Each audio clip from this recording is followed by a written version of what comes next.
Hi friends, welcome to MSR Easy Biology. Welcome to my YouTube channel. Friends, మనం ఇప్పుడు human digestive system topic గురించి చూద్దాం friends. Human digestive system. So friends, ఇందులో వచ్చేటప్పటికి ఏమేమి parts ఉంటాయి ఇంట్రడక్షన్ చూద్దాం ఫ్రెండ్స్. ఏ పార్ట్లు ఉంటాయి ఏంటో చూద్దాం. Human digestive system.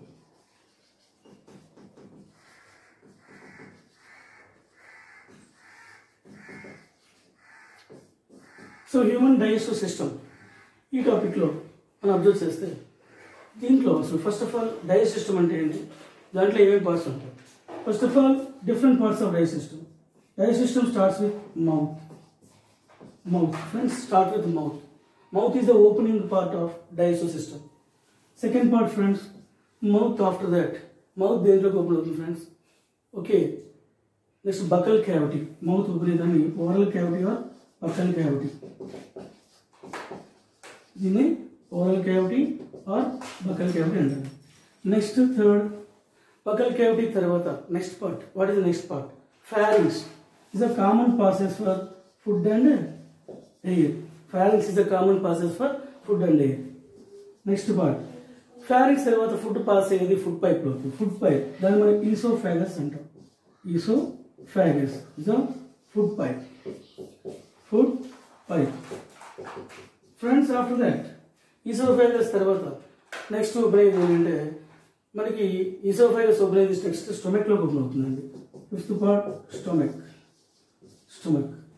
Sixth part friends. Next ఇవి తీసుకుంటే సిక్స్త్ పార్ట్ మనకి స్మాల్ ఇంటెస్టైన్ స్టార్ట్ అయిపోతుందండి. స్మాల్ ఇంటెస్టైన్లో 3 పార్ట్స్ ఉంటాయి. ఫస్ట్ పార్ట్ మనం డియోడినం అంటాం. డియోడినం. ఈ డియోడినంకి మనకి 2 గ్లాండ్స్ అటాచ్ అవుతాయి. ఒకటి లివర్. రైట్ సైడ్ అటాచ్ అయ్యేది లివర్. నెక్స్ట్ లెఫ్ట్ సైడ్ వచ్చేది ప్యాంక్రియాస్. ఫ్రెండ్స్, ఈ డియోడినం అనేది first part of small intestine. Next వచ్చేటప్పటికి మనం ఈ డియోడినంని మనం విడిగా చెప్తున్నాం కానీ ఒరిజినల్ అది కూడా స్మాల్ ఇంటెస్టైన్ పార్టే. నెక్స్ట్ మనం నెక్స్ట్ పార్ట్ని స్మాల్ ఇంటెస్టైన్గా చెప్పేస్తాం. స్మాల్ ఇంటెస్టైన్ ఒరిజినల్ ఇది కూడా ఇంటెస్టైన్ పార్టే, బట్ మనం దాన్ని సెపరేట్ పార్ట్గా ఇండికేట్ చేసుకున్నాం డియోడినం అని చెప్పి. Next friends, last part 8th part is a large intestine.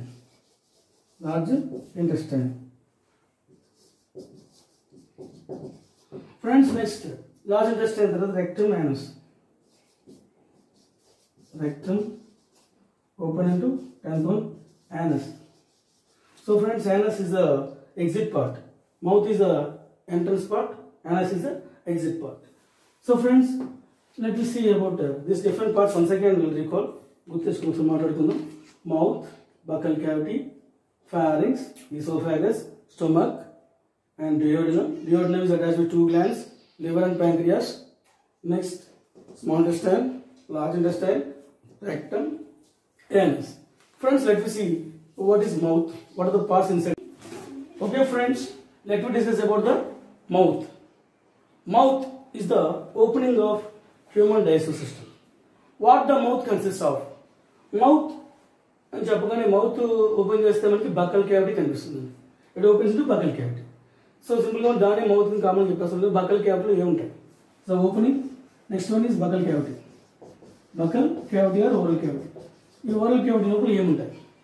What are the parts? Will see. మనకి చూడగానే ఫస్ట్ మనకి కనిపించేది ఏంటంటే టీత్, పళ్ళు కనిపిస్తాయి. Next will see the tongue. Next will see saliva. నోట్లో లాలాజలం కనిపిస్తుంది. Teeth, tongue, saliva. So these are the different parts. Will see what are the parts? Will see teeth, tongue, saliva.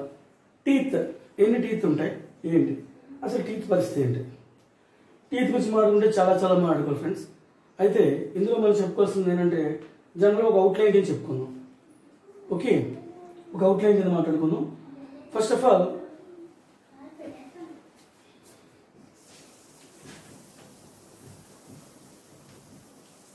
Teeth. How many teeth are there? ఎవరన్నా first ఎన్ని teeth ఉంటాయి నీకు అంటే will say that 32 teeth. So 32 teeth ఎవరికంటే అడల్ట్స్కి ఉంటాయండి. So ఒరిజినల్గా teeth అనేది మనకి 2 టైప్స్ కింద మాట్లాడుకోవాలి. They are the temporary teeth, permanent teeth. So temporary teeth అంటే మిల్క్ టీత్ అంటామండి. milk teeth or temporary teeth. These teeth when they form, ఇవి చిన్నపిల్లల్లో చూస్తుంటాం మనం. ఓకే, ఈ ఇన్ఫాంట్స్ నుంచి మళ్ళీ పర్మనెంట్ టీత్ వచ్చే లోపల ఈ ఫామ్ అవుతూ ఉంటాయి. సో అయితే ఈ టీత్ మిల్క్ టీత్ అనేవి మనకి ఎన్ని ఉంటాయండి? 20 ఉంటాయండి. 20 ఉంటాయి. మిల్క్ టీత్ అనేవి 20 ఉంటాయండి. సో మనకి జనరల్గా టీత్ వచ్చేటోడికి మనకి ఇన్సిజర్స్, వీటి గురించి కొంచెం డీటెయిల్గా చెప్తాను. Canines, ప్రీమోలర్స్, molars.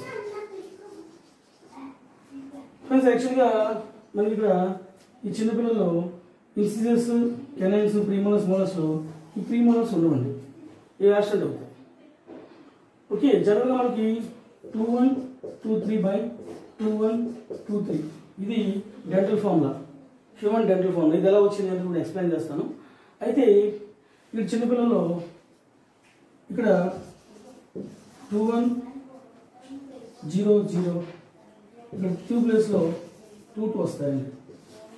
2 అంటే 3 + 2 5, 5 5 10, 10 20 వస్తాయి. సో అప్పర్ జాలో 5, లోవర్ జాలో అప్పర్ జాలో 10, లోవర్ జాలో 10 మొత్తం కలిపి ఒక జాలో తీసుకుంటే మనకి ఇవన్నీ కలిపితే 10 ఒక జా, అప్పర్ జా, లోవర్ జాలో 10, టోటల్గా మనకి 20 టీత్ ఉంటాయి. సరే అంటే ఇక్కడ ఇన్సిజర్స్ మనకి యాక్చువల్గా ఇక్కడ 2 కదంటే రైట్ సైడ్ 2, లెఫ్ట్ సైడ్ 2, అంటే ఇన్సిజర్స్ మనకి 4 + 4 8 ఉంటాయి. 8 మొత్తానికి 8 ఉంటాయి. అలాగే కెనైన్స్ 4 ఉంటాయి. ప్రీమోలర్స్ ఉండవు. మోలర్స్ వచ్చేటప్పటికి 8 ఉంటాయి. 8 8 16 + 4 20 టీత్. ఇవ్వండి మనకి 2 టైప్స్ టీత్ ఫామ్ అవుతాయి కాబట్టి పళ్ళు 2 సార్లు ఫామ్ అవుతాయి, అంటే టెంపరీగా, పర్మనెంట్గా. So that's why we call diphyodont. This type of formation is called diphyodont. Diphyodont అంటే formation of teeth 2 times in our life. Diphyodont teeth ఎక్కడ ఫామ్ అవుతాయండి? ఈ గమ్స్ నుంచి ఫామ్ అవుతాయి. థీకోడాంట్ అంటారండి. గమ్స్ నుంచి ఫామ్ అవుతాయి కాబట్టి థీకోడాంట్. వేర్ దే ఫామ్ గమ్స్, పళ్ళ గమ్స్ నుంచి వస్తాయి కాబట్టి దీన్ని థీకోడాంట్ అంటాం. సో డైఫియోడాంట్, థీకోడాంట్. మన హ్యూమన్ బీయింగ్స్లో తీసుకుంటే టీత్ ఆర్ డిఫరెంట్. మన ఫిషెస్ లాంటి వాటిలో తీసుకున్నారనుకోండి టీత్ అన్ని కూడా ఎలా ఉంటాయి? ఇప్పుడు చేప తీసుకున్నారనుకోండి, చేప నూరిది అనుకుంటే దాంట్లో పళ్ళు ఇలా ఉంటాయి, ఇలా ఇలా ఉంటే హోమోడాంట్. పళ్ళన్నీ ఒకేలా ఉంటే హోమోడాంట్. సేమ్గా ఉంటాయి. అదే మనం తీసుకుంటే ఇన్సిజర్స్, కెనైన్స్, ప్రీమోలర్స్, మోలర్స్ డిఫరెంట్ షేప్తో ఉన్న డిఫరెంట్ టీత్ ఉన్నాయి. మనకు ఒకే రకమైన టీత్ లేదు, సేమ్ టీత్ కాబట్టి హోమోడాంట్. ఓకే, మనది heterodont. What you have? Heterodont. So friends, human teeth మన డైఫియోడాంట్, థీకోడాంట్ అండ్ ఆల్సో హెట్రోడాంట్ అంటాం. డైఫియోడాంట్ అంటే లైఫ్లో 2 times ఫామ్ అవుతాయి, because they form 2 times in our life. That's why we call diphyodont. Then thecodont when you call, they comes from the gums. And heterodont why we call? Because they are different in shape and structure. So friends, this is like this we can say about the teeth. The teeth గురించి మనకి human teeth అడల్ట్లో ఎలా ఉంటాయి, అడల్ట్లో అసలు teeth arrangement ఎలా ఉంటుంది, let we discuss now. Friends, let we discuss about the teeth arrangement in adult. Adult వచ్చేటప్పటికి మనకి adult teeth పెద్దవాళ్ళు 32 టీత్. ఈ 32 ఉంటాయి. ఈ 32 టీత్ అనేది అసలు ఎలా అరేంజ్ అయి ఉంటాయి? Let we see. Suppose just this is a jaw. ఒక జా అనుకోండి, లోవర్ జా, మన దవడ, లోవర్ జా. ఇన్ దిస్ లోవర్ జా divide into 2 parts, right side, left side. This is right side, this is left side. Okay. So friends, first of all, incisors. Here 2 right side, 2 left side. Teeth are there, scissor shaped, chisel shaped. Incisors. In that meaning only the scissors. What's the purpose of scissors? Scissors for cutting. So incisors teeth are meant for cutting.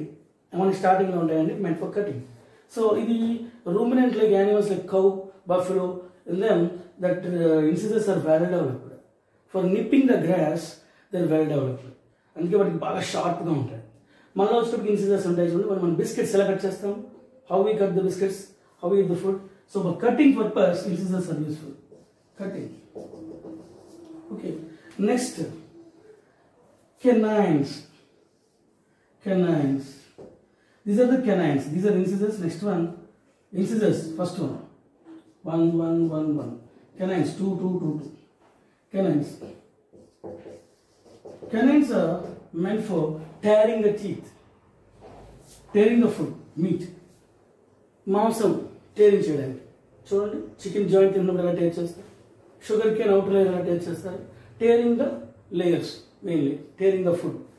So for tearing, చీల్చడానికి ఉపయోగపడుతుందండి. These teeth are well developed in carnivorous animals like tiger, okay, next cat, lion, in that animals. So third one. Next teeth, premolars. These are 2 in number, 2 in right side, 2 from left side. These teeth are meant for crushing the food. Premolars. Crushing the food. Crushing. Next one, molars. There is also called as wisdom teeth. These are 3 right side, 3 left side. These are what I indicate 4, 4, 4. These are the molars. Fourth one is molars. Molars' purpose is grinding, chewing, grinding, chewing, all this. So friends, here incisors meant for cutting the food, and canines meant for tearing the food, and premolars are meant for grinding the food, and molars are meant for chewing the food. Grinding, chewing. Molars and premolars both collectively for grinding and chewing. మన బఠానీలు లాంటివి కానీ, ఒక nuts కానీ, కొరికి నవ్వడానికి కానీ, chewing gum చూ చేయడానికి కానీ, ఇలా మొత్తం ఈ మోలార్స్ ప్రిమోలార్స్ని యూజ్ చేసుకుంటారు.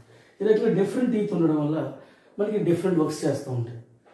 సో నెక్స్ట్ ఇందులో మనకి చూసేది ఏంటంటే టీత్. ఈ టీత్ అన్ని కలిసి కలెక్టివ్గా మనకి ఫుడ్ని కట్ చేయడానికి హెల్ప్ చేశాయి.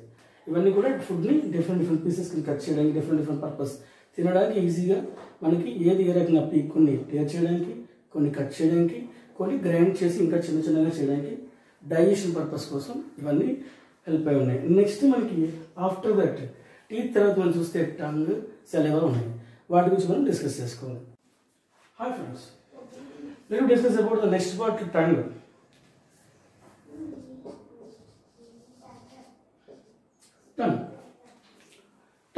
About tongue we discussed in the 9th class. We studied in the 9th class.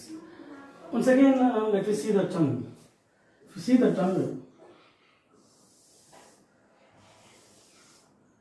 see the front portion of the tongue mainly meant for sensing the sweet. Next, behind the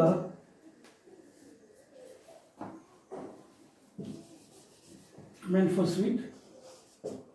The second portion, behind portion, is meant for the salt, and the sides are meant for the sour, and back side is meant for the bitter taste.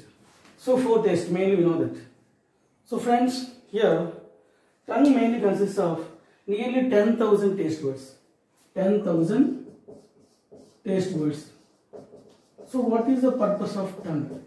Not only by knowing the taste, it also helpful for the moving the food towards the teeth, for crushing and grinding and chewing, cutting. So food ni break cheyadaniki tongue అనేది ఏం చేస్తుందంటే food ని teeth దగ్గర పంపిస్తుంది. పళ్ళ దగ్గర పంపిస్తే పళ్ళు కొరుకుతాయి, నములుతాయి. సో అంటే ఫుడ్ ని టీత్ దగ్గర, పళ్ళ దగ్గరికి పంపించేది ఎవరంటే tongue. Tongue pushes the food towards the teeth and make for digestion. And next, tongue not only for moving the food towards the teeth, it is also helpful for swallowing, మింగడానికి. Swallowing కూడా help చేస్తుంది. So tongue function ఏంటంటే టేస్టే కాదు, ఫుడ్ని teeth వైపు పంపడమే కాదు, మింగడానికి, swallowing. What you are swallowing food because of tongue only. Tongue pushes the food, swallows the food. So, friends, like this, tongue helpful for us. Okay. Next, we will go for the saliva. What is saliva? we have to discuss about the saliva. Friends, let us discuss about the saliva. Saliva, daily saliva, 1.5 liters of saliva is secreted. 1.5 liters of saliva per day. Saliva mainly secreted by 3 glands. What are the 3 glands? 3 pairs of glands, which are called salivary glands. They secrete saliva. First pair is parotid glands. Second pair is sublingual glands.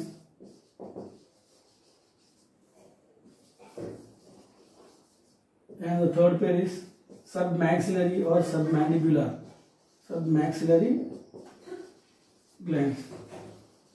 These 3 pairs of glands secrete saliva. Okay, daily in adults 1.5 liters of saliva is secreted. So friends, saliva, లాలాజలం ఇది మనకి 3 pairs of glands తోటి secret అవుతుంది. Parotid glands, ఈ glands కి చిన్నపిల్లలు 5 to 15 years పిల్లలు చూస్తే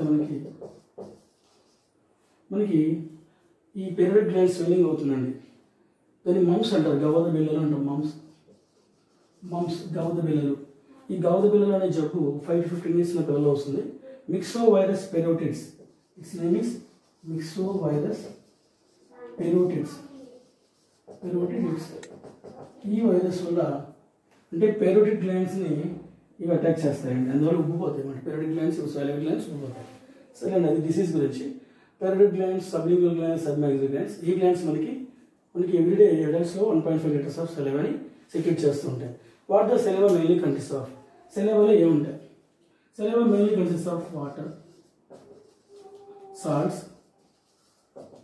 okay, and salivary enzymes, mucus, and antibacterial enzyme lysozyme. ఇవన్నీ కూడా మనకి ఉంటాయండి. So water, salts and enzyme, digestive enzyme, salivary amylase, mucus and lysozyme is antibacterial enzyme. ఈ లైసోజైమ్ గురించి మీకు వాటర్ గురించి చెప్తే మౌత్లో వాటర్, సెలవులో ఉండేది వాటరే కదండి. వాటర్ ఫుడ్ని సింపుల్ చేస్తుంది. సాల్ట్స్ ఉంటాయండి. అలాగే ఇక్కడ మనకి డైజెస్టివ్ ఎంజైమ్ ఉంటుంది, salivary amylase మాట్లాడడం. మ్యూకస్, ఇది ఫుడ్ని స్టిక్కీ చేస్తుందండి. ఫుడ్ కూడా ఈజీగా స్టిక్గా చేసి for easy travelling of food, easy passes of food, swallow చేసేటప్పుడు ఈజీగా జారిపోవడానికి హెల్ప్ అవుతుంది. లైసోజైమ్ అనే ఎంజైమ్ ఇది చాలా friends. Next lysozyme, the enzyme lysozyme is there. Lysozyme antibacterial enzyme. This enzyme mainly kills the bacteria, okay, which comes through the food. మనం తింటున్న ఫుడ్లో ఉన్న ఎంజైమ్ కిల్ చేస్తుంది. అంటే మ్యాక్సిమంగా మనకి పళ్ళకి డికే అవ్వకుండా కాపాడుతుంది. పళ్ళ మీద సలైవాలో ఉండి ఇది పళ్ళని అంటుకుని ఉంటుంది. ఈ ఎంజైమ్ పళ్ళ మీద వచ్చే బ్యాక్టీరియాని చంపేస్తుంది.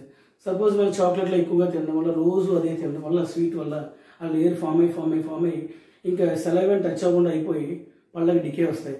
నిజంగా రోజు ఈ సలైవా మనకి పళ్ళు టచ్ అవుతూ ఉంటే పళ్ళలో ఈ ఎంజైమ్ వల్ల మనకి బ్యాక్టీరియా ఫంక్షన్ పెద్దగా జరగదు, బ్యాక్టీరియా ఇన్ఫెక్షన్స్ కాపాడుతుంది. ఇక ఫ్రెండ్స్ మనకి ఇందులో మాట్లాడుకుంటే అసలు ప్రాసెస్ ఆఫ్ డైజెషన్ తీసుకుంటే దీంట్లో అసలు what the digestion takes place in the buccal cavity, in the మౌత్లో డైజెషన్ ఎలా జరుగుతుంది బకల్ క్యావిటీలో తీసుకుంటే దీంట్లో మనకి ఒక డైజెస్టివ్ ఎంజైమ్ ఉంది. Its name is salivary amylase.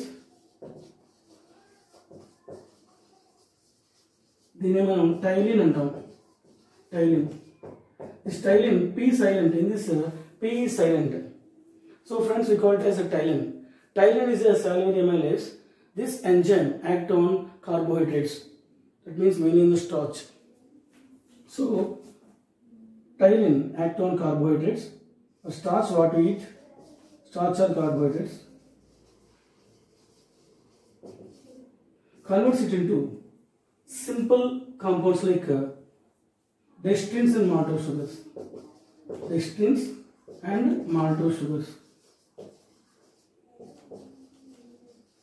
By the action of Tylin, ఈ టైలిన్ అనే ఎంజైమ్ యాక్షన్ వల్ల ఈ స్టార్చ్ అనేది కార్బోహైడ్రేట్స్ కాస్త సింపుల్ కార్బోహైడ్రేట్ డెస్టిన్స్ కింద అలాగే మాల్టోస్ షుగర్స్ కింద మారుతుంది. అంటే మౌత్లో డైజెషన్ ఉన్నది మనకి ఏం జరుగుతుందండి, కార్బోహైడ్రేట్ డైజెషన్ చేసి ప్లేస్ అవుతుందండి. మౌత్లో కార్బోహైడ్రేట్ అంటే మన సెలవు వల్ల ఎంజైమ్ వల్ల కార్బోహైడ్రేట్ డైజెషన్ జరుగుతుంది. నెక్స్ట్ డైజెషన్ అనేది ఇక mouth to food travel to the okay from buckle cavity నుంచి నెక్స్ట్ ఫుడ్ మనకి స్వాలో చేస్తాం కాబట్టి ఫారింగ్స్లోకి వెళ్తుంది. Pharynx is the common process for food and air. ఆ తర్వాత అక్కడ నుంచి ఈసోఫాగస్లో డైజెషన్ ఉండదు. సో ఏం జరుగుతుంది, ఈ ఫారింగ్స్ ఈసోఫాగస్ నుంచి will see in the next video. Thank you. Friends, if you like my video, please share these videos to all. So if you are new to my channel, please subscribe my channel. మీరు మా channel కొత్త అయితే మీరు subscribe చేయండి, వీడియోని like చేయండి, మీకు ఇష్టమైతే లైక్ చేయండి, అలాగే వీడియోని షేర్ చేయండి. నా అన్ని వీడియోస్ని కూడా మీరు చూడండి. కామెంట్ బాక్స్లో కూడా అక్కడ నేను మీకు కొన్ని వీడియోస్ లింక్స్ కూడా పెడతానండి. అక్కడ ఇందులో చూడొచ్చు మీరు. నెక్స్ట్ డిస్క్రిప్షన్లో లింక్స్లో పెడతాను, అవి కూడా చెక్ చేసుకోవచ్చు. మీరు ఏమైనా కామెంట్స్ పెడుతుంటే కామెంట్స్ పెట్టండి. ఏదైనా సరే మీరు ఎటువంటి కొత్త వీడియోస్ కావాలన్నా సరే దీంట్లో మీరు తెలియజేయవచ్చు. Thank you for watching my videos. This is MS సరీజీ biology target 10th class. Thank you.